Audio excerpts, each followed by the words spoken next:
Смотрите, а как вы лечите храп? А у нас есть методики. Серьезно? Да. Хирургические? Хирургические, но амбулаторные.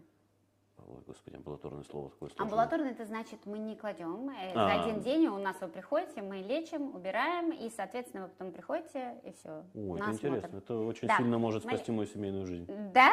Мгм. Вот, отлично. То есть есть методики лечения храпа, но в зависимости от диагностики. Там они смотрят, что они могут сделать, что нельзя. Я с Ну, удовольствием во всяком обращусь. Да, так что приходите к нам, храпом мы занимаемся.